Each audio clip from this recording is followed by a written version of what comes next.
Olá pessoal, então hoje vamos reagir aqui mais uma vez ao Jovem de Negócios, tá? A gente já reagiu aqui no canal, a esse canal, e é sempre bom, porque esse rapaz, ele faz uma linha que a gente precisa destruir, né? Porque passa um ar de intelectualidade, de honestidade, de pesquisa, para repetir propaganda ideológica liberal. Então ele não traz dados, ele não traz informações, ele traz propaganda. Então é do mesmo naipe da Renata Barreto, que foi destruída lá pelo camarada Elias. E a gente tem sim que destruir esse tipo de discurso. Então, vamos ver o que ele falou a respeito da Venezuela. É importante a gente falar sobre a Venezuela porque muito se fala do socialismo da Venezuela, da crise na Venezuela, do chavismo, do bolivarianismo, e eu acho que aqui a gente vai ter linha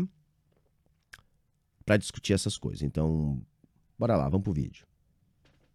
Uns 5 anos atrás, eu tava no aniversário de um amigo que tinha me apresentado para 2 venezuelanos que estavam com ele. E por entre pausas e gestos extremamente articulados, esses venezuelanos me contaram que eles tinham fugido da Venezuela para vir pro Brasil tentar a vida aqui. E aí eles tiveram que deixar amigos para trás, família para trás e vieram buscar emprego sem ter um...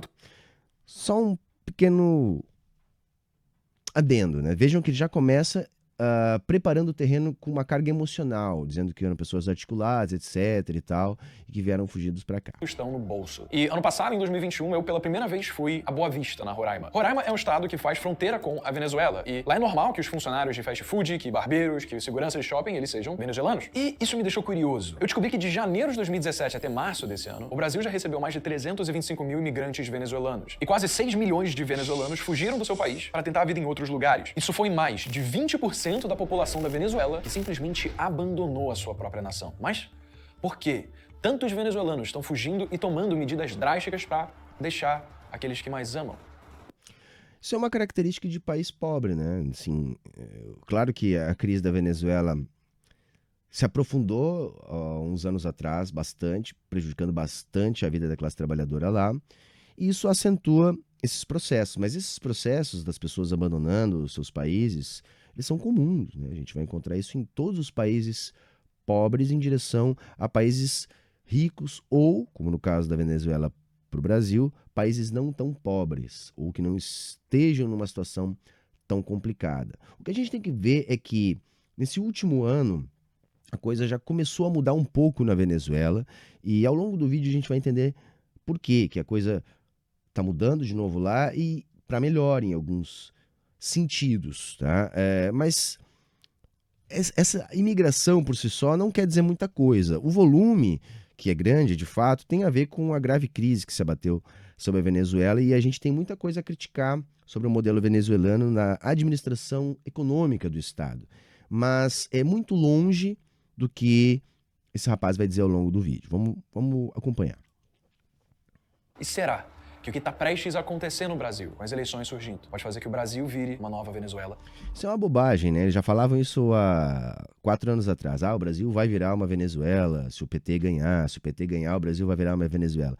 Nós víamos isso muito na eleição passada. E o fato é que a situação do Brasil de crise econômica, se a gente quiser fazer uma análise com a Venezuela, ela se acentuou justamente com o projeto vitorioso na eleição passada, que não foi o projeto do PT. O que eu estou querendo dizer?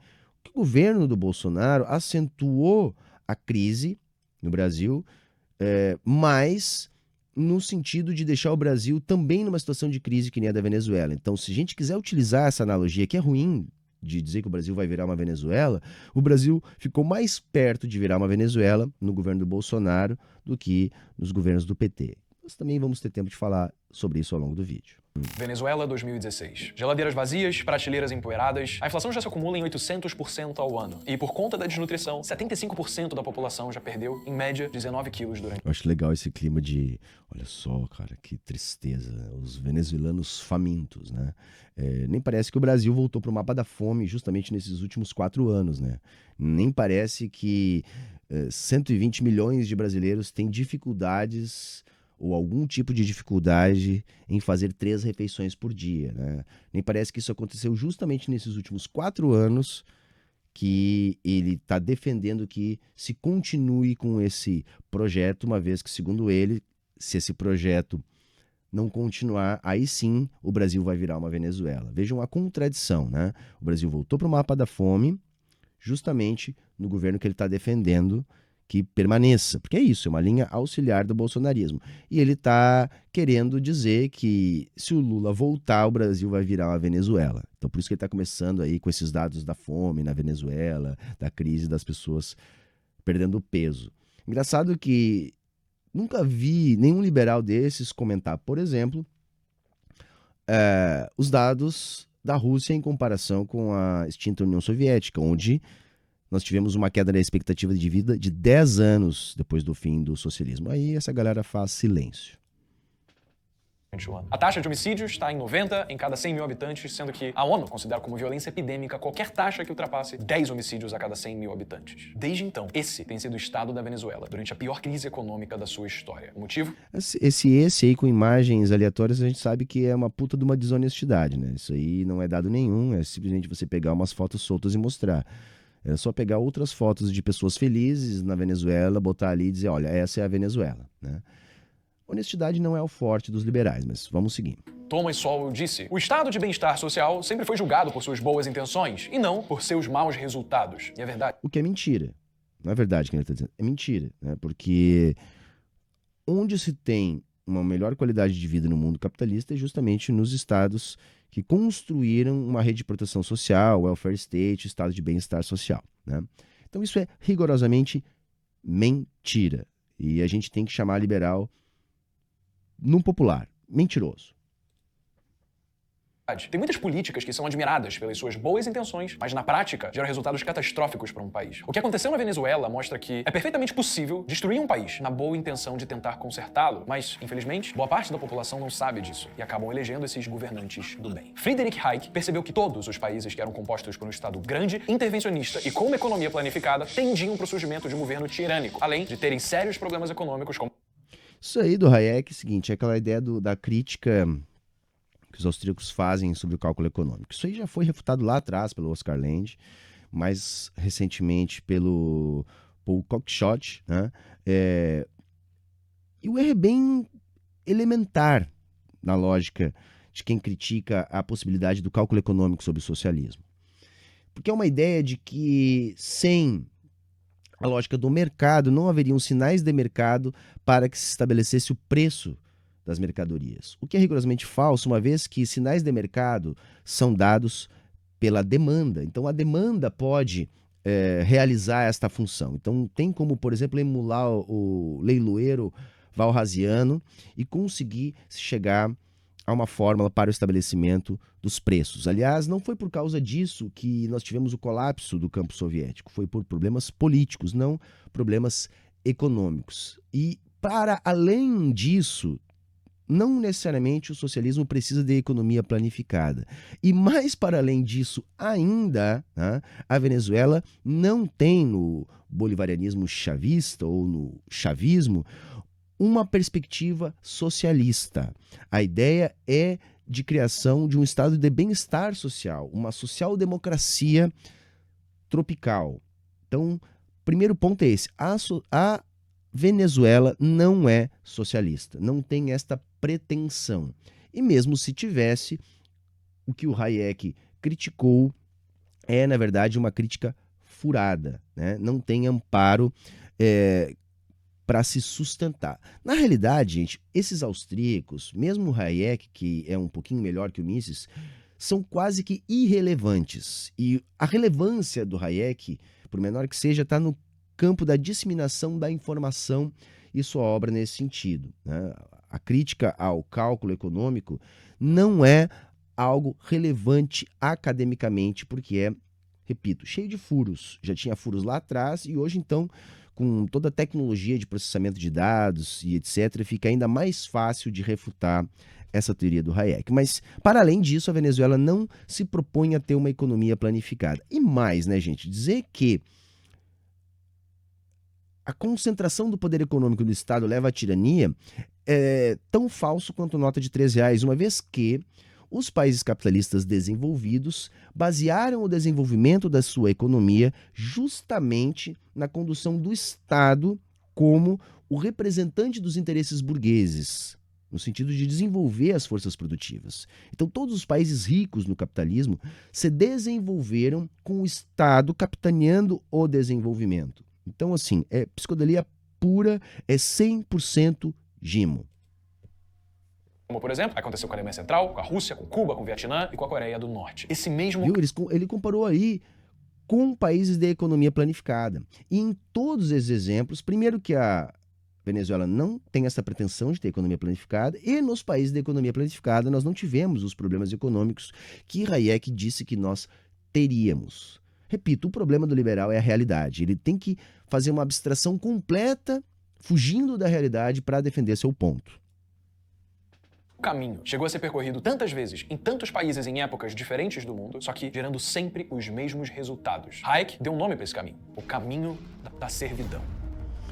O caminho da servidão seria o caminho para o socialismo, né? Que, segundo ele, seria um caminho para um Estado autoritário, né?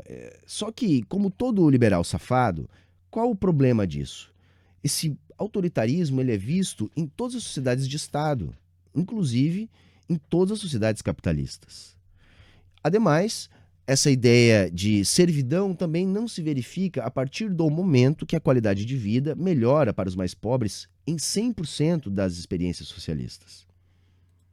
Por isso, é importantíssimo analisar a história, porque analisando a história é como a gente consegue ver se um caminho seguido por um país hoje já não foi percorrido antes e acabou potencialmente resultando em catástrofe. A gente tem que olhar a história, sim, mas o problema é que esse pessoal não olha a história, idealiza a história. Ele pega a história e conta ela conforme a sua vontade, como eu estou demonstrando até então. Em liberdade e prosperidade. Afinal, seguir os mesmos passos de quem já deu errado é a mesma coisa que reclamar de dor de cabeça, mas continuar batendo com ela na parede sem perceber que são as suas próprias ações que estão gerando o problema. Albert Einstein disse: insanidade é continuar fazendo as mesmas coisas, esperando resultados diferentes. Albert Einstein, que era socialista. E adivinha quem foi insano a ponto de não olhar para a história e repetir os mesmos erros esperando resultados diferentes? Venezuela. Parece que governantes têm uma particular aptidão para insistir nos mesmos erros, mesmo tendo provas e provas de que as suas ações, hoje, não vão dar certo, porque nunca deram certo antes. O fato dele falar que houveram ações erradas na Venezuela, a gente tem que concordar, mas ele vai discorrer sobre isso de uma maneira totalmente errada. O que aconteceu com a Venezuela, e a gente já pode começar a introduzir esse assunto, foi um agravamento da doença holandesa, tá? Produzida pela riqueza em petróleo da Venezuela.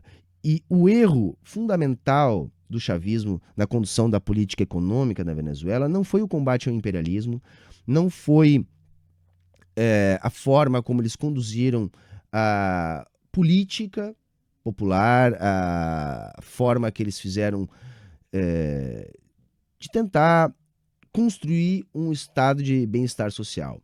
O erro foi não diversificar a indústria venezuelana no momento de boom de commodities que nós tivemos de valorização do petróleo. Porque a história da Venezuela basicamente acontece da seguinte maneira: quando o petróleo se valoriza, o chavismo consegue se financiar e a vida melhora na Venezuela. Quando o petróleo cai, a Venezuela passa a enfrentar graves problemas. Além disso, a gente tem que levar em consideração também que a postura anti-imperialista do governo venezuelano faz com que existam embargos econômicos. Para vocês terem uma ideia, o ouro da Venezuela foi confiscado pelos ingleses. Simples assim, roubado. A Venezuela, que tentou sacar o seu próprio ouro depositado na Inglaterra, não pôde fazê-lo porque os ingleses confiscaram essa riqueza venezuelana, uma vez que o problema da Venezuela é falta de dólares. Então, como eles não têm uma indústria diversificada, capaz de gerar melhores postos de trabalho e atender a demanda interna do país, eles precisam importar muito. Para isso, eles precisam de dólares. Quando o petróleo se valoriza, a renda em dólar do petróleo dá conta. Quando o petróleo se desvaloriza, isso é prejudicado. Então vejam, por que melhorou um pouquinho a situação da Venezuela agora nos últimos tempos? Por causa da alta do petróleo. Essa alta do petróleo imediatamente começou a melhorar a situação das contas na Venezuela. A questão é que isso é muito efêmero. não é possível vislumbrar no longo prazo uma manutenção desses preços elevados do petróleo, até porque o mundo necessariamente deve entrar numa transição energética. Então vejam, há sim falhas na condução econômica da Venezuela, mas não essas que esse rapaz está apontando. Faltou desenvolver a indústria local, ganhar complexidade, desenvolver cadeias produtivas mais ricas, capazes de diminuir a dependência do petróleo, que é rigorosamente a doença holandesa. Então, quando um país ele é muito rico em determinada mercadorias ou commodity, melhor dizendo, essa commodity acaba centralizando as ações econômicas desse país, no sentido de fazer com que a economia passe a depender quase que exclusivamente desse produto. E isso acaba sendo ruim para o conjunto da economia do país, porque há aí uma dependência perigosa de um único produto. A insanidade contaminou a cabeça dos governantes venezuelanos. O que a impede de contaminar o Brasil? Será que a gente está nesse mesmo caminho? Estamos em crise alimentar no mundo. Brasil e Venezuela juntos, tomando medidas para enfrentar essa crise. Vamos começar do começo. A Venezuela deveria ser um dos países mais ricos do mundo. As suas reservas de petróleo são maiores do que as da Arábia Saudita, do que as reservas do Irã e da Rússia. Na verdade, a Venezuela tem reservas... Vejam, ele falou que ela deveria ser o país mais rico do mundo baseado apenas nas reservas de petróleo e citou outros países que também têm grandes reservas de petróleo e que não são os países mais ricos do mundo. Porque não há relação nenhuma entre ser o mais rico do mundo e ter uma grande reserva de petróleo. O que faz um país ser muito rico é ter serviços sofisticados, algo que se desenvolve paralelamente posteriormente ao desenvolvimento de uma indústria altamente especializada, com cadeias produtivas complexas e etc. Tá? Então vejam como é fácil pegar esses jovens de negócios nas suas contradições. Tão abundantes que ela é hoje o país com as maiores reservas de petróleo do mundo. Venezuela Saudita. Era como nós chamávamos a Venezuela no século XX. Lá, na Venezuela, naquela época, os prédios eram altos e modernos, as rodovias largas e bem asfaltadas, os hotéis eram vistos como um luxo num paraíso tropical.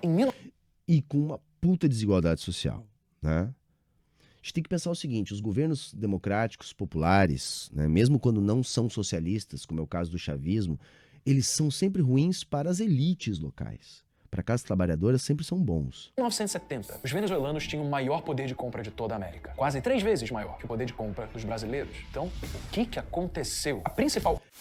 Ou melhor, depois que dá o salto dos preços do petróleo, tá? Nesse sentido, depois da crise mundial, depois do salto dos preços do petróleo. Isso tá no evento que nasce na sua capital, Caracas. Mais especificamente no ano de 1989. Esse evento tem um nome que é Caracazo.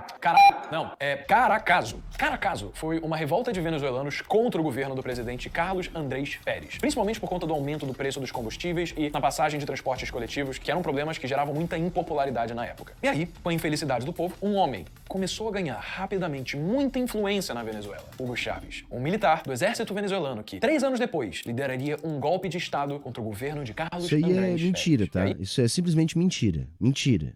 Simplesmente mentira. Ele tá, agora ele simplesmente perdeu todo o pudor e mentiu, tá? O Chávez foi eleito, tá? E deu fim a um processo extremamente antidemocrático que já durava 40 anos na Venezuela, de governos de direita. Então ele vai ter uma ampla popularidade e respaldo popular para aquilo que ele estava fazendo, tá? O Chávez, ele não assume através de um golpe, ele destitui um golpe e depois é golpeado, e sempre que ele retorna ao poder é com apoio popular. Esse detalhe só que os liberais não gostam de contar pra gente, né? Que o Chávez sempre teve maioria popular, como continua tendo até hoje. Por que será, né, gente? Se é tão ruim, por que o povo ainda tá com o chavismo?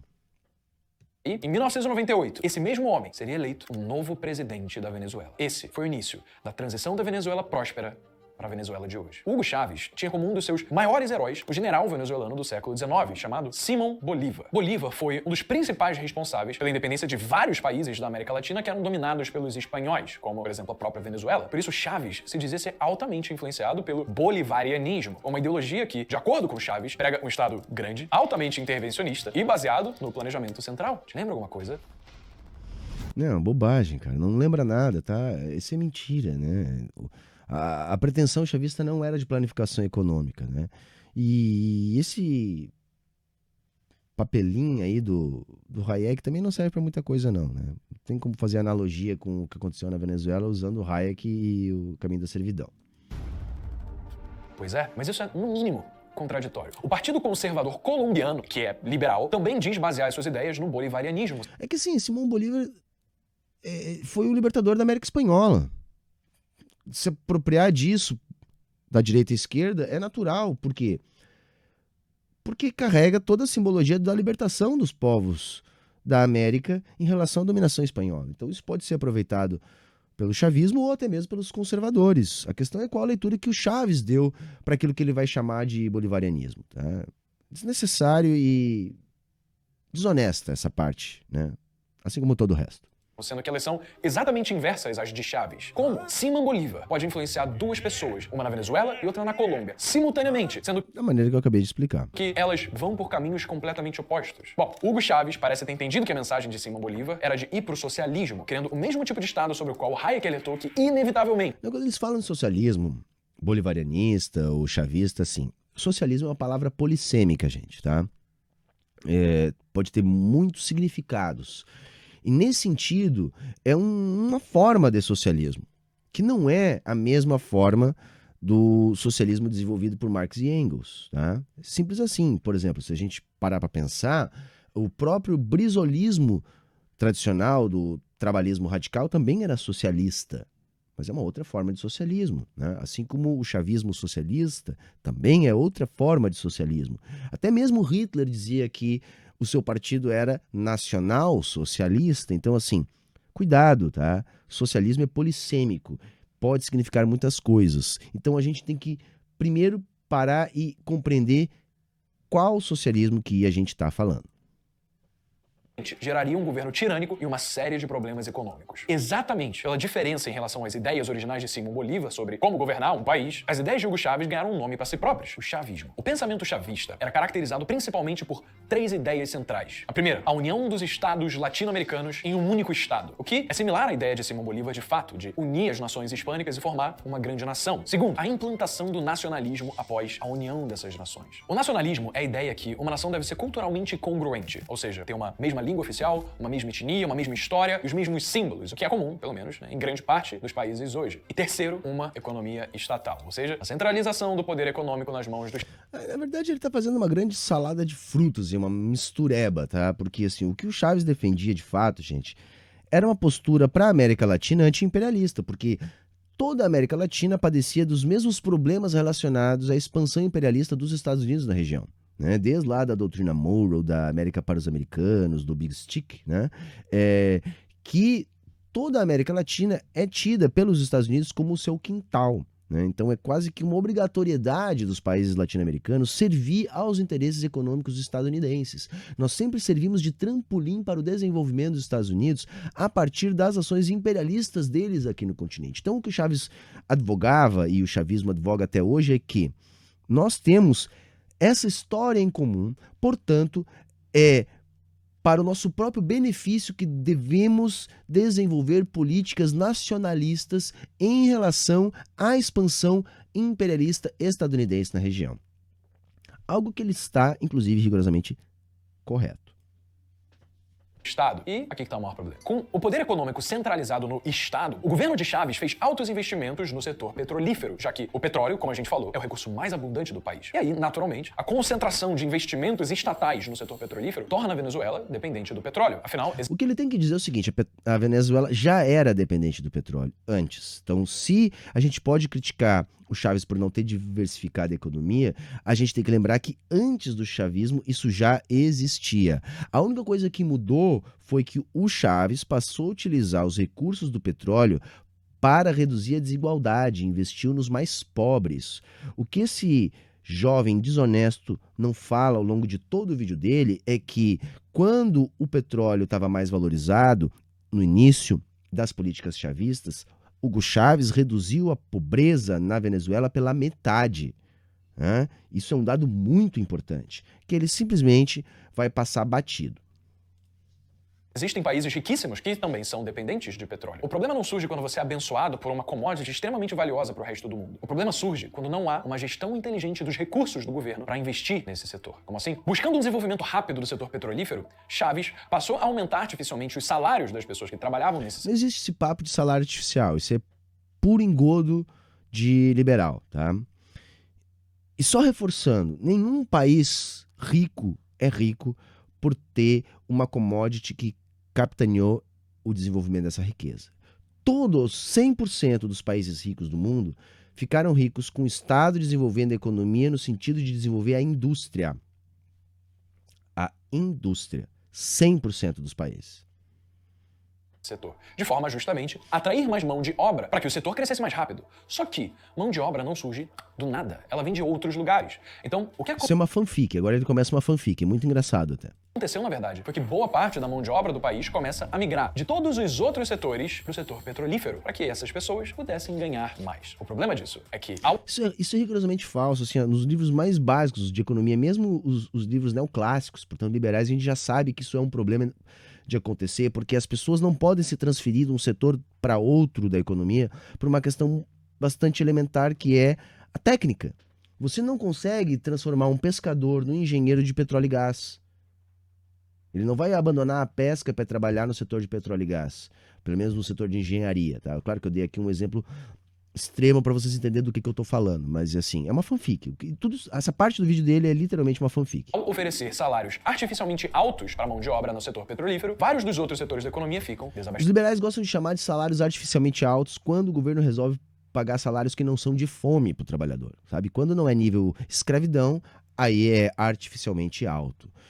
Um jogador de futebol, um CEO ganhar milhões por mês não é artificialmente alto. Tipo, quer dizer então que o valor agregado para a sociedade por esses trabalhadores justifica esses salários milionários. É lógico que não justifica, mas é que a coisa não funciona assim.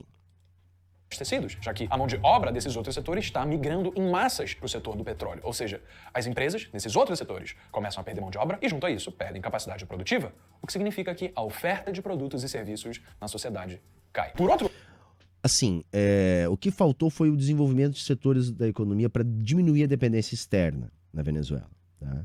E basicamente é isso, não tem nada a ver com o que ele está falando. lado, os trabalhadores, eles estão todos bem empregados, porque eles não foram demitidos, eles escolheram mudar dos outros setores para o setor do petróleo. Então eles estão ganhando mais dinheiro, o que eleva a demanda por produtos e serviços produzidos pelos outros setores. Afinal, já que o Estado está subsidiando os altos salários de boa parte da população que foi para o setor petróleo, Nunca foi atendida a demanda do conjunto do consumo interno da Venezuela por empresas venezuelanas. Eles sempre dependeram de importações, por isso a necessidade de dólares. Vejam a total desconexão com a realidade no discurso desse jovem. petrolífero, agora o poder de compra da população como um todo aumenta no curto prazo. O trabalhador está com mais dinheiro no bolso. Só que, como a migração de mão de obra para o setor petrolífero diminui a produção dos outros setores e os altos salários no setor petrolífero subsidiados pelo governo aumentam a demanda, os preços começam a aumentar. Então, o resultado é a inflação nas outras... Veja, a demanda vai gerar inflação se a oferta não acompanhar o crescimento da demanda, tá? Isso é importante que a gente diga, para a gente não cair na falácia de que emissão monetária gera inflação. Tá? Sempre tem uma regra aí a ser seguida. A inflação é um fenômeno real e não um fenômeno monetário. Tá? outras indústrias e uma desaceleração brutal no desenvolvimento econômico do país. Isso é o cálculo básico da lei da oferta e da procura. E, naturalmente, isso saiu do controle. Que uma coisa que os liberais desprezam, e esse rapaz é raso demais para entender essa discussão, porque isso é uma discussão feita por liberais mais sérios, né? É sobre a neutralidade da moeda. Então, veja, quando você amplia a demanda com expansão de crédito, por exemplo, pelo fato da moeda não ser neutra, você está aumentando a demanda. E aí, então, os agentes econômicos, com mais moeda, têm condições também de ampliar a oferta. Tá? Então, a ampliação da demanda também estimula a ampliação da oferta. O que não significa que toda oferta vai gerar a própria demanda, que isso é uma outra bobagem, uma vez que existe a questão do entesouramento e o problema da realização. O que é isso? Nem tudo que é produzido é de fato vendido.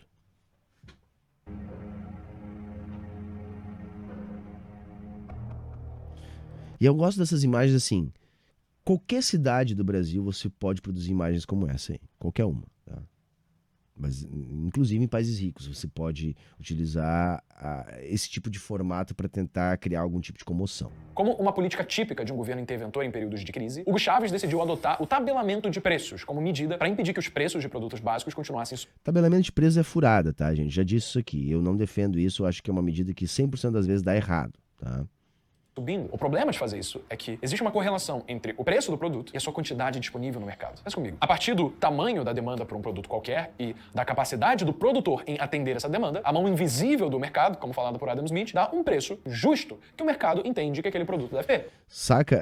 De novo, até para um discurso liberal é muito raso. Então, por exemplo, ele está dizendo que todos os preços na economia capitalista são flexíveis e que podem ser pautados pela lei da oferta e da procura, ou seja, a mão invisível lá do Adam Smith.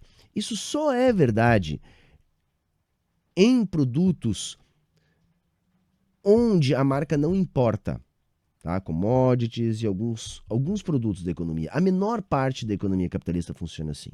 A maior parte da economia capitalista, sobretudo naquela parte que interessa dos produtos mais sofisticados, de maior valor agregado, a economia capitalista trabalha com markup.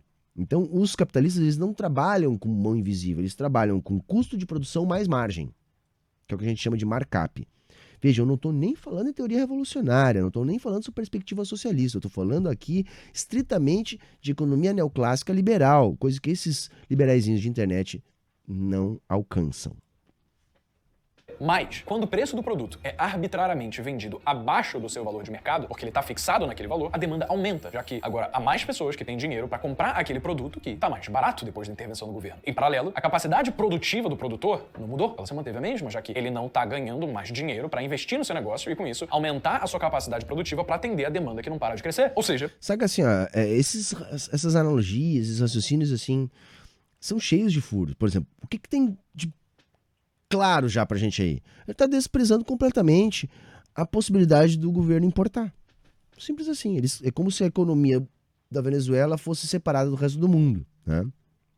Aumento crescente da demanda e manutenção da capacidade produtiva. O resultado é esse: longas filas de pessoas famintas e prateleiras vazias nos supermercados. Essas políticas chavistas se mantiveram por um longo tempo. O Estado aumentando cada vez mais e a crise inflacionária corroendo o poder de compra da população a cada ano e perdendo o controle. Até que em 2012, devido a uma grave doença, Hugo Chávez se afastou da presidência e o então vice-presidente, Nicolás Maduro, assumiu interinamente o poder no qual se encontra até hoje. Maduro, como fiel seguidor... Eleito, tá, gente? Eleito. A gente tem que lembrar o seguinte, o Maduro foi eleito, tá? Tem que dizer isso, né? Porque quando é um governo de esquerda, quando é abaixo da linha do Equador, aí é ditadura, né? Quando um grupo se mantém no poder por muito tempo. E só quando é de esquerda, né? Por exemplo, o mesmo grupo de direita teve no poder na Venezuela há 40 anos e aí, tranquilo, né? Eleito, tá, gente? Seguidor das ideologias chavistas, deu seguimento à visão de Chávez. Só que ele colocou algumas cerejas no bolo do caminho da servidão e viu o país declinar cada vez mais até a situação que se encontra hoje. As principais... Viu que o gráfico vai até 2018 ali, né? Isso aí é o jeitinho dele, né? Porque depois a coisa começa a melhorar, por quê? A explosão do preço do petróleo deu uma ajudada na Venezuela. Não que a coisa tenha ficado boa por lá, tá? Não é isso. A Venezuela continua ferrada, continua com muitos problemas, porque não vai se desenvolver uma indústria lá da noite pro dia, tá? Mas já melhorou um pouquinho as coisas. Decisões de Maduro foram: primeiro, expropriação de bens. Em 2014, Nicolás Maduro usou o poder de decreto que foi dado a ele para determinar que proprietários de 3 ou mais imóveis obrigatoriamente vendessem esses imóveis. E os proprietários que se recusassem estariam sujeitos a pagar uma multa ou poderiam até mesmo ter os seus imóveis desapropriados pelo governo. O que belo e moral, né? O que é belo e moral. E é uma forma legal de roubar, uma vez que o governo autoriza legalmente a ele mesmo fazer isso. A gente tem que começar a encarar as coisas como são. Isso não é roubo, não. É reintegração de posse. Vamos chamar pelo nome certo, então, se tu quer usar esses termos. Não é roubo, é reintegração de posse. Porque quando a gente expropria a burguesia, a gente não está roubando nada. A gente está tomando de volta aquilo que foi roubado pela burguesia. Segundo, crise inflacionária. Em 2018, a inflação que hoje é emitida pelo governo venezuelano foi estimada... Não existe inflação emitida, saca? Eu fico imaginando assim, uma máquina emitindo inflação. Sabe? Olha o nível de desonestidade intelectual, né?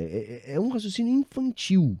Mesmo para padrões liberais. Por isso que eu digo, esse tipo de liberal, tipo esse cara, tipo o Primo Rico, tipo Renata Barreto, qualquer outro desses grupos dos sócios aí, eles são uma vergonha até mesmo para os liberais, saca? A gente tinha que começar a pensar assim, quem são os liberais que a gente tinha que enfrentar o discurso? Sei lá, gente do calibre do André Lara Rezende, que é liberal até os ossos, mas é uma pessoa respeitável, não é um cínico mentiroso. A gente pode discutir com ele, discordar, mas tem que entender que é uma pessoa capaz de argumentar e desenvolver um raciocínio. Não, esse tipo de liberal, que nem esse jovem aí, não fala de ciência econômica, não fala de história, fala apenas de propaganda ideológica. E esses propagandistas merecem ser desmascarados. Pelo Fundo Monetário Nacional em cerca de 1.000.000% ao ano. E os preços dos produtos básicos chegaram a valores extraordinários. Por exemplo, 2,4 quilos de frango chegam a custar 14,6 milhões de bolívares. Então... É que a moeda está desvalorizada, né, gente? Isso aconteceu por quê? Porque houve uma escassez brutal de dólar e o país precisava importar, né? E é isso. E aí, emergencialmente, o país ainda tentou recorrer aos seus dólares, que estão em ouro, vamos dizer assim, na Inglaterra, e ainda tiveram esse direito negado, né? Porque foram roubados nessa ação imperialista.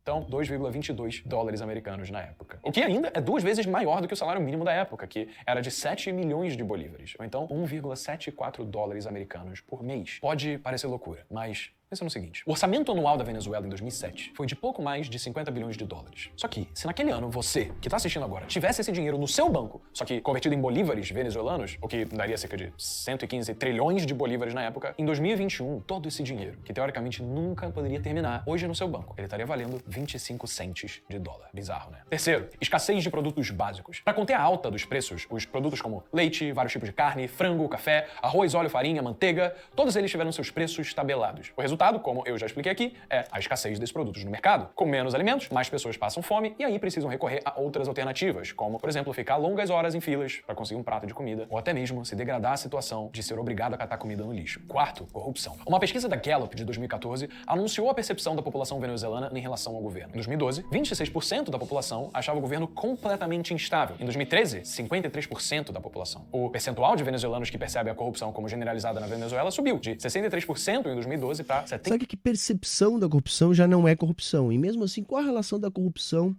com o projeto econômico? Sabe, não tem relação aí, não tem correlação nenhuma do que ele está falando, né? É apenas assim um terrorismozinho para dizer, olha, lá é corrupto. Pensem no seguinte, o governo Bolsonaro, provavelmente, que é o que ele defende, é o governo mais corrupto da história do Brasil, né? O orçamento paralelo é um escândalo sem precedentes em termos de cifras, né? Fora sigilo para tudo, fora a família inteira envolvida, fora os escândalos de corrupção ao longo da pandemia. Então vejam, não tem muita relação. Eles simplesmente usam, isso é prática dos liberais, tá? Sempre usam essa questão moral da corrupção contra nós, sendo que o que estimula a corrupção é o capitalismo, né? O maior estímulo, o estímulo permanente a condutas corruptas é a lógica do capital, né? É isso que impera. 35% em 2013, e a coisa foi evoluindo. Em 2021, a Venezuela entrou no ranking dos 4 países mais corruptos do mundo, de acordo com o Índice de Percepção da Corrupção emitido... Saca, isso aí na verdade tem muito mais a ver com a questão de como que o governo lida com a informação a respeito da corrupção, entendeu? Então assim,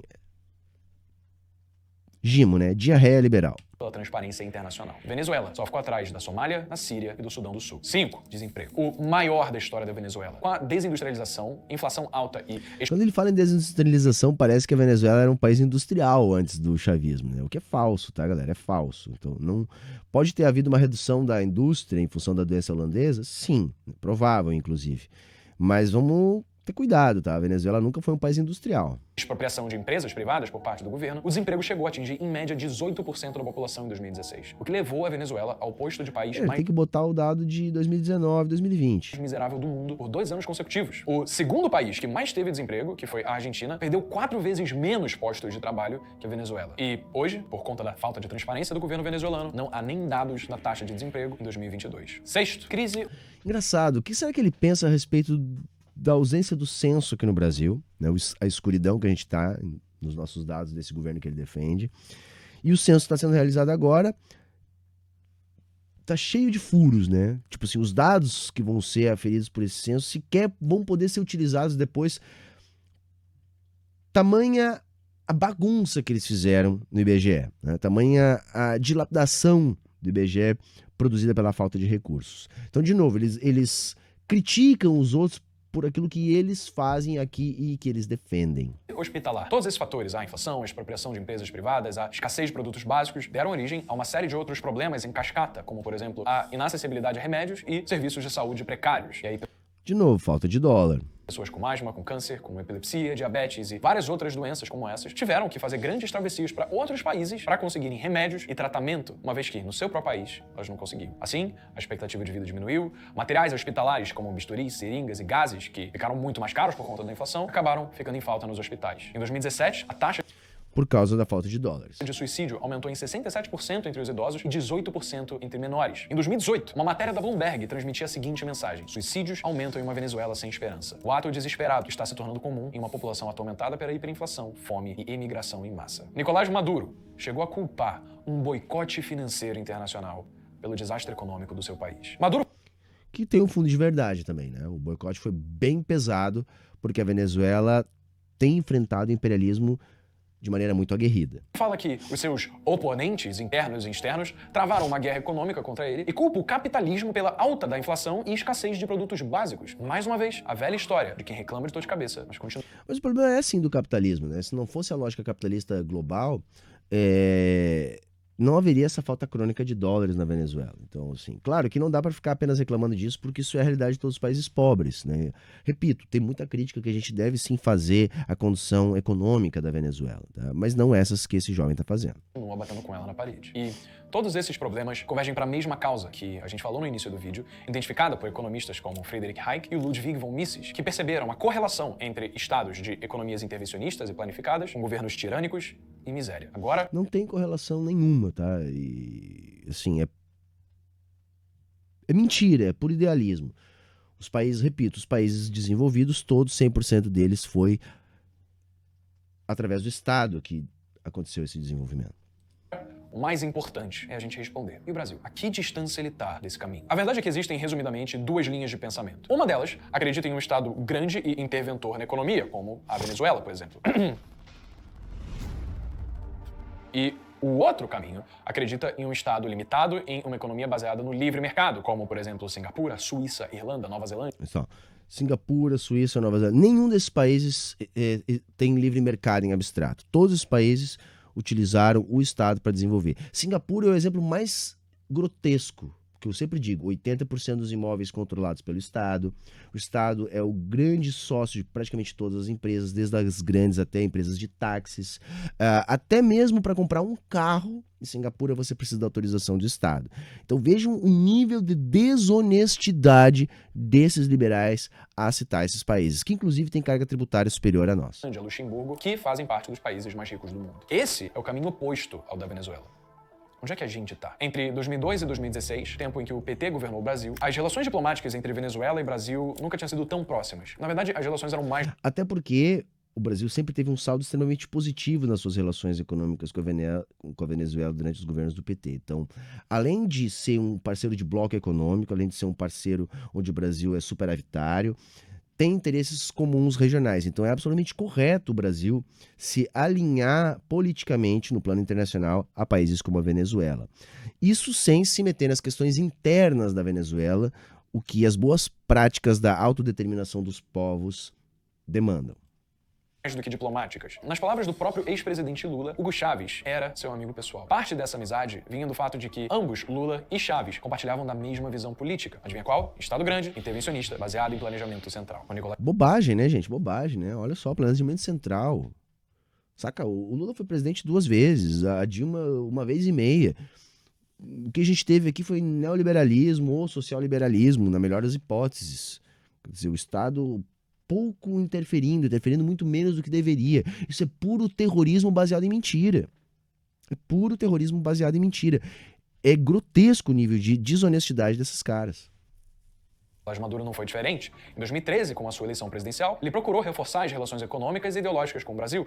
Isso é comum entre governos que seguem uma mesma linha de pensamento. Nicolás Maduro recebe o apoio de países como a China, a Rússia e Cuba, todos alinhados com a ideia de um Estado grande e uma economia estatal, e recebia também o apoio do PT, enquanto o PT esteve no poder. Mas países que seguem a linha oposta, com o Estado limitado e o livre mercado, como por exemplo os Estados Unidos...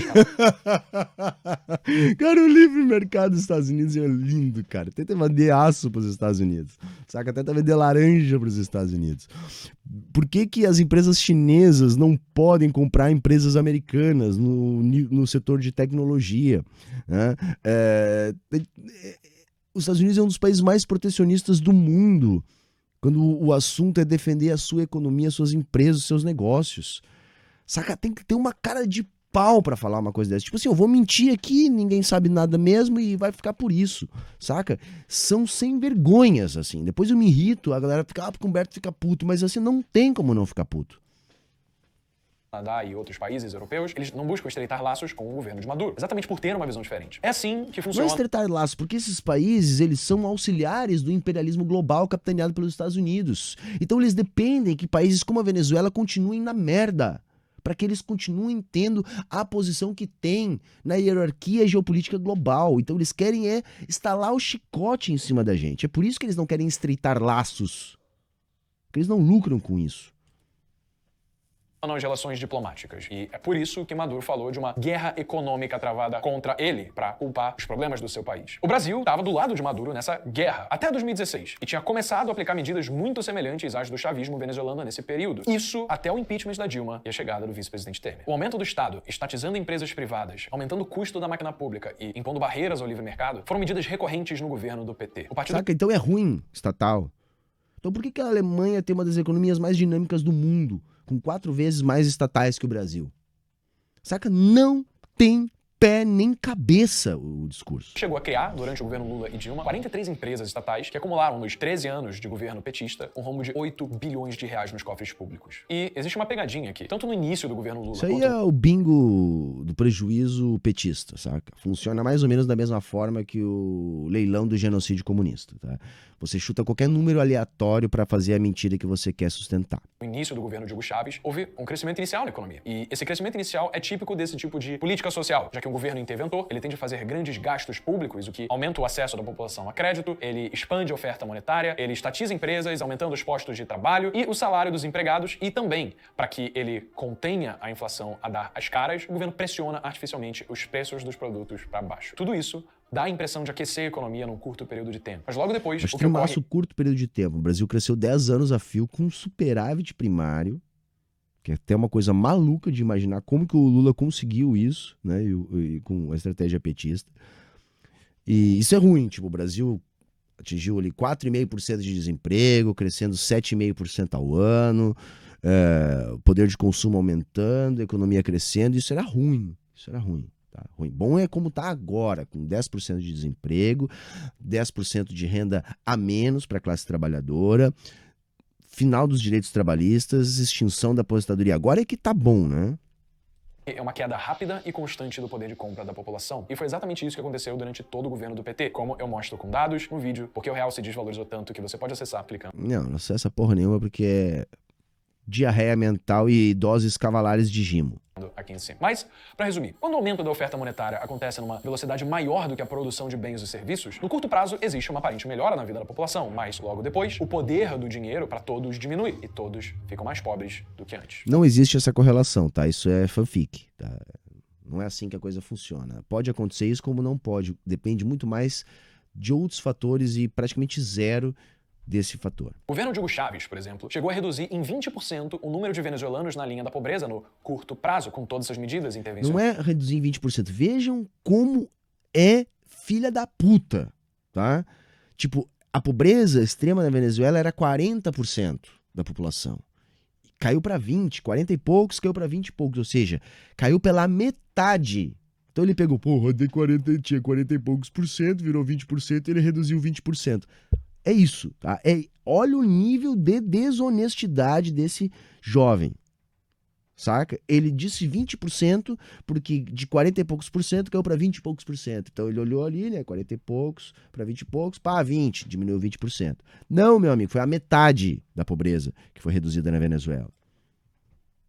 Mas logo depois a conta veio, e em 2021, 94,5% da população já estavam abaixo dessa mesma linha de pobreza. O intervencionismo é tipo uma bebida alcoólica. Tem um efeito agradável logo de cara, mas quando esse efeito passa... Olha, analogia é minha paixão, né? De novo, não tem relação nenhuma com a realidade. Vamos viajar aqui, vamos criar uma história aqui para sustentar a nossa mentira. Tudo que sobra é uma bela de uma ressaca. E o liberalismo é como um alcoólatra em abstinência. Os efeitos no curto prazo não são agradáveis, mas no médio prazo é quando a dependência dá lugar à cura. Houve um período de embriaguez no governo de Hugo Chávez e no de Maduro. Hoje, a Venezuela tá vivendo a ressaca, mas ao invés de aceitar o tratamento e buscar a cura, ela continua se embebedando para parar com a dor. Alguns partidos brasileiros hoje já deixaram claro que eles vão seguir por essa linha de um Estado grande, intervencionista e baseado em planejamento central. Lula, o maior representante dessa linha de pensamento aqui no Brasil, já declarou num dos seus discursos desse ano sobre, justamente, regular os preços e estatizar empresas do setor agrícola. Ó, isso aí é mentira. Mentira, né? Agora vamos ver como é que ele desenvolve essa mentira, porque ele soltou a mentira diretamente, agora ele vai tentar sustentar a mentira. Vamos lá. Abre aspas. O governo vai estabelecer preço mínimo e, se for necessário, o PT vai fazer estoque através da Conab para que a gente possa regular o preço. E, se for necessário, a gente vai comprar a agricultura do pequeno agricultor para distribuir comida nas escolas com... Cara, isso é elementar, na verdade. Não é nada revolucionário. Aliás, é bem dentro do paradigma liberal. É primeiro recuperar os estoques regulatórios de grãos, dilapidados desde o governo Temer e acentuado esse processo no governo Bolsonaro, para diminuir as oscilações de preço dos alimentos. Tá? Isso não é tabelamento de preço, tá? Eu sou contra tabelamento de preço. Agora, esse tipo de atitude de influir na flutuação de preços flexíveis, como o preço de grãos, é absolutamente saudável para a economia. Sempre funcionou, isso não tem nada de artificial, não tem problema nenhum. Outra, compra governamental, a mesma coisa. Todos os países ricos utilizam desse expediente. Então, assim, para dizer que o Lula quer tabelar preço, que é uma mentira, tá? Ele tem que recorrer a esse plot twist carpado aí. Como nós fizemos tantas vezes. Mais uma vez, uma política, no primeiro momento, cheia de boas intenções, mas que, historicamente, apresenta péssimos resultados no médio e longo prazo. O Lula, inclusive, disse que vai desfazer tudo o que foi feito no governo Bolsonaro. Sim, o Bolsonaro acabou com o país, né? Isso é o mínimo, isso é o mínimo. Isso, de novo, não é nem uma perspectiva revolucionária, nada. Isso, assim, é o mínimo, dentro do paradigma liberal. O saldo do governo petista foi extremamente positivo em termos de comparação Brasil consigo mesmo, tá? Não adianta a gente cair nessa lábia mentirosa de achar que foi um desastre, porque a gente teve problemas econômicos de 2015 a 2016, problemas resultantes de erros na conduta da política econômica, somados a uma crise política artificialmente criada contra o projeto petista. Tá? E mesmo assim o saldo foi tão positivo que hoje o substrato político eleitoral do Lula e toda a sua resiliência se deve a isso. Se deve a essa memória que ficou no povo. Olha, passou-se tudo aquilo, se falou tão mal do governo do PT e do Lula, mas a vida do pobre piorou de 2016 para cá. Esse é o dado concreto da realidade. Ou seja, todas as privatizações, a redução do número de ministérios, a avaliação das fraudes do Bolsa Família, imagina tudo isso revertido. Tudo isso mostra que a linha de pensamento que defende um Estado grande, intervencionista e com uma economia baseada em planejamento central está, sim, fortemente presente no Brasil. E, por isso, sim, existe o risco... Cara, o Brasil tá prestes a virar comunista. Nós vamos planificar a economia, saca? O Lula quer planejamento central da economia. Filho da puta fala uma coisa dessa, não fica nem vermelho, saca? Eu não sei como. do Brasil virar uma Venezuela. Se a gente tomar esse caminho, o caminho da servidão, o que vai acontecer é que no longo prazo a gente vai chegar no mesmo destino que países como a Venezuela chegaram. A desvalorização da nossa moeda, escassez de produtos básicos, desemprego, serviços públicos... O que ele não tá falando também é que nós tivemos um processo de superinflação justamente quando a economia era tocada por liberais, porque a economia do período militar e depois do período da redemocratização até, enfim, durante todo o período, inclusive da Nova República, a economia brasileira foi sempre tocada por liberais. E quando nós tivemos o processo superinflacionário no Brasil, foi justamente produto das políticas liberais, né? Dos gradualistas que ganharam dos mais radicais liberais lá quando do estabelecimento da política econômica na ditadura civil-militar de 64, né? ainda mais precários, fome, imigração em massa e morte. É isso que a gente quer? O caminho da liberdade é completamente oposto ao caminho da servidão. Os países mais ricos e bem-sucedidos do mundo possuem um Estado limitado e uma economia de mercado. Não, isso é falso. Mentira. Isso é diretamente mentira. Os países mais ricos do mundo são aqueles que o Estado intervém mais na economia. Tá? No sentido de desenvolver suas forças produtivas no capitalismo. Que é justamente aqueles estados que ele mostrou a bandeirinha ali. Depois ele vai se fragar a merda que falou e vai falar da carga tributária, por exemplo, nos nórdicos, né? Que são as sociais-democracias mais bem consolidadas do capitalismo. Né? Consolidadas também muito com base no imperialismo. Mas isso é só um detalhe, né? A gente pode falar disso num outro momento.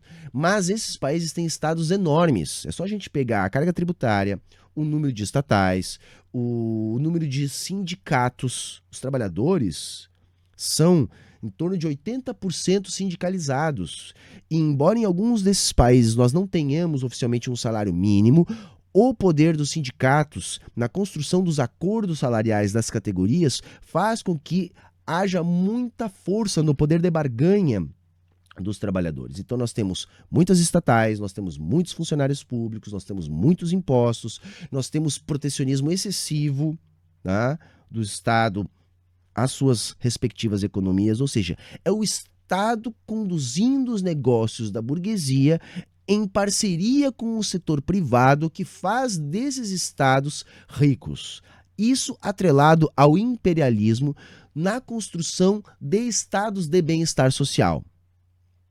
É nesse tipo de organização econômico-política que se desenvolvem os países que têm os menores índices de desigualdade social, utilizados pelos liberais como exemplos de livre mercado, coisa que é no mínimo absurdo. Absurdo.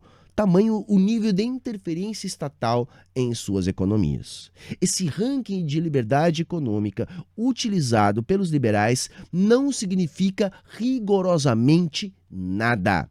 Ele não consegue estabelecer correlação entre desenvolvimento e esse conceito abstrato de liberdade econômica. Eles conseguem colocar no topo desse ranking países nórdicos, Singapura, países onde o Estado, como no caso de Singapura, controla até mesmo onde você coloca o papelzinho do seu chiclete. Tá? É isso.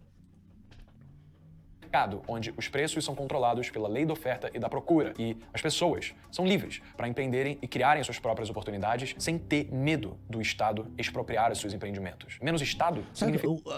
No Brasil, então, vão expropriar os seus empreendimentos. Eu fico imaginando, o Lulinha vai expropriar algum empreendimento de alguém? Quem é que vai ser o expropriador? Vai ser o Meirelles, é isso? Ah, cara, chega uma hora que eu não tenho mais paciência. Menos custos estatais e, portanto, menos impostos. Isso resulta em mais empresas sendo criadas, em mais lucro para essas empresas. Tipo assim, qual a correlação entre estatais e impostos? Zero, cacete! Nenhuma, cacete! E, consequentemente, mais emprego e maior qualidade de vida para a população. Esse é um modelo que já se provou sustentável no longo prazo. Mas, Breno, alguns dos países mais ricos do mundo, como a Finlândia, Noruega, Suécia, elas também possuem as cargas tributárias mais altas do mundo. É verdade. Só que isso não significa que a gente precisa de mais Estado. Saca? Agora ele vai dizer, não, pode ter imposto alto, não tem problema. Há 2 minutos atrás ele disse que não podia ter imposto alto. Tem uma outra coisa que os liberais contam. Eles contam com a banzice do espectador, né? Tipo assim... Tiram as pessoas pra trouxa. Só pode. Estado que saiba administrar bem os seus recursos públicos. Um Estado eficiente, mas independentemente do país. Em todos, a liberdade econômica é essencial para o desenvolvimento. Liberdade econômica é um conceito rigorosamente vazio. Não diz nada. Nada.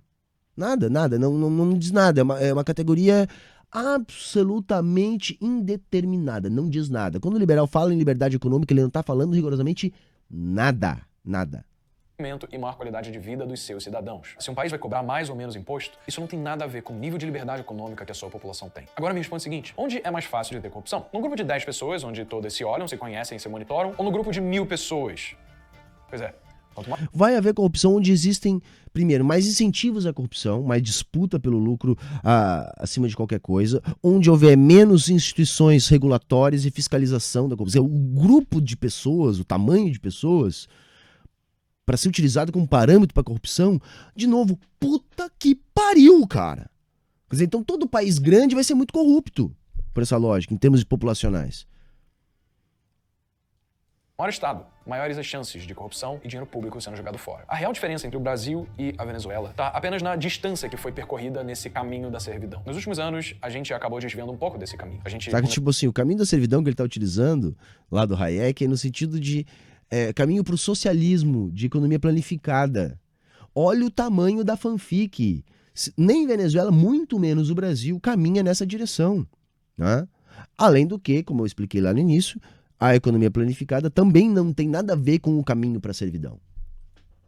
Começou a flertar com o caminho da liberdade, a gente estreitou relações com países que pregam e vivem a liberdade econômica em um estado limitado. Pregam e vivem a liberdade econômica. Aí ele bota ali o Chile, a Inglaterra, e o que é aquilo ali? É Singapura? O que é aquela bandeira ali? Não recordo agora o que é Mônaco, sei eu que bandeira é aquela ali. Alguém me ajuda aí no chat. A gente começou, de pouco em pouco, a nos afastar ideologicamente de países que pregam uma economia estatal. Esses podem ser os nossos primeiros passos rumo à prosperidade. Mas, infelizmente, a gente já andou um bom pedaço do caminho da servidão. A gente precisa de um Estado mais eficiente, menos interventor. Tipo, a gente já caminhou um bom caminho rumo ao socialismo e à planificação econômica, né? É isso, galera. Camarada Lula, camarada Meirelles, é isso. Na economia, como são nos países mais desenvolvidos Polônia, obrigado. do mundo. Hoje, o Brasil ocupa a posição 133 entre 177 países no ranking dos países mais economicamente livres. A gente... Esses rankings dos países mais economicamente livres é esse tipo, piada, né? Piada, tipo assim. Rankings produzidos por agências de propaganda, gente, tá? Ranking de liberdade econômica não é ciência, é propaganda política, tá? Sempre que o liberal utilizar ranking de liberdade econômica, ele está utilizando uma ferramenta de propaganda. A gente ocupa a posição 119 entre 192 países no índice de eficiência do governo, que mede a qualidade dos serviços públicos de cada país. Os países mais ricos do mundo estão nas primeiras posições nesses dois índices, sinal de que a gente tem muito o que fazer em relação a aumentar a nossa liberdade econômica e a eficiência do Estado. Esse é o caminho da liberdade. Por isso, é preciso desfazer boa parte do que já foi feito nos últimos... O que eu vou concordar com ele é o seguinte, numa perspectiva capitalista, é necessário aumentar a eficiência do Estado. Isso. E... eficiência no sentido de o Estado como o indutor do desenvolvimento capitalista. De novo, não estou nem falando uma perspectiva revolucionária. Eu estou falando uma perspectiva dentro do capitalismo. Governos. Continuar o processo de privatizações de empresas estatais. Diminuir o número de ministérios, enxugar a máquina pública. Diminuir o número de estatais. Isso é rigorosamente o oposto do que os países ricos fizeram para se desenvolver, né? É aquela coisa, liberalismo no dos outros é refresco, né? E isso tem a ver com o fato desse rapaz não estar preocupado com o desenvolvimento de um pensamento crítico ou do entendimento de economia ou história. Ele está fazendo propaganda. Ele está defendendo a posição dos seus patrocinadores. Porque vejam, uma vez que os países já se desenvolveram, né, capitaneados pelo Estado, eles gostam de impor ideologicamente liberalismo para os outros. Porque uma vez já ricos, quanto mais liberal for a economia dos países pobres que têm relações econômicas com os países ricos, mais ricos os países ricos ficam. A lógica é essa. Como, insisto, demonstrou lá Gurnard Midal, o que a gente pode concluir desse tipo de relação? Quando países desenvolvidos derrubam barreiras alfandegárias, protecionismo, quando se facilita os fluxos econômicos e monetários entre países ricos e países pobres, tendencialmente os países ricos ficam mais ricos e os países pobres ficam mais pobres. Então, quando esse tipo de ideólogo propagandista liberal vem falar esse tipo de besteira, ele está a serviço da ideologia do capital. Ele quer fazer que a gente acredite que derrubando barreiras alfandegárias, diminuindo impostos, liberalizando fluxos, vai haver a equalização dos rendimentos entre países pobres e ricos, sendo que rigorosamente acontece o contrário. Os países ricos ficam mais ricos e os pobres mais pobres. Mas como esses investidores que bancam o discurso liberal desses jovens, como esse rapaz, na verdade, eles querem justamente isso, que o Brasil se ferre cada vez mais, porque o Brasil se ferrando vai manter os países ricos onde estão as matrizes dessas empresas, ou pelo menos os grandes capitalistas por trás dessas empresas vão continuar na sua posição privilegiada. Correto, gente? É isso, basicamente é isso.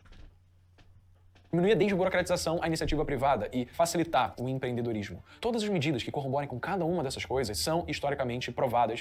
Por exemplo, empreendedorismo. Isso é uma panaceia besta. Os países que se desenvolvem em termos de empreendedorismo se desenvolvem capitaneados pelo Estado. A pesquisa quase que 100% é estatal, a compra é governamental, o projeto de desenvolvimento de setores-chave da economia com compra governamental, com pesquisa governamental. E isso que produz empreendedorismo. Se você tira o Estado, o máximo que se tem de empreendedorismo é bolo no pote e Uber, que é um oposto do empreendedorismo, é a precarização do trabalho. Portanto, não há empreendedorismo sem Estado, numa lógica capitalista.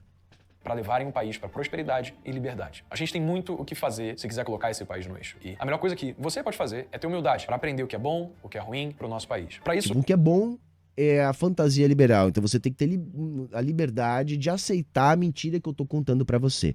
Não, galera, felizmente tem bastante gente aqui já desmentindo estas bobagens, tá? Desmentindo essas bobagens. E o vídeo tá acabando e eu espero que mais uma vez a gente tenha tido êxito, né? O que não é muito difícil, de se contrapor a esse nível absurdo de mentiras proferidas por minuto por esse tipo de jovem. a gente precisa se desfazer desses pensamentos pré-concebidos sobre o mundo e entender que o mundo é muito mais complexo do que a gente imagina. É a complexidade que os liberais não conseguem compreender. Eles vivem lá num mundo pré-capitalista ainda lá, ricardiano, né? De preços flexíveis, economia em expansão, onde por um único momento a oferta gerava a própria demanda, enfim. Quem não entende de complexidade é essa galera, como bem disse lá o camarada Elias. A dificuldade do liberal é justamente o pensamento complexo. E as suas convicções, na maioria das vezes bem intencionadas, podem acabar destruindo a sua vida e a vida de muitas outras pessoas no longo prazo. Então, e o terrorismo moral para encerrar o vídeo? Busque, sobretudo e com responsabilidade, a verdade sobre... Ali, ó, busque conhecimento. Agora, momento, como é que é? Não é ET de Varginha, é o outro, né? Agora não lembro mais. Busque conhecimento, é isso aí. Como o mundo funciona, como a economia funciona. E faça isso com... como a economia funciona, então assim, fuja dos liberais, fuja dos liberais. Galera, ele vai agora começar ali apenas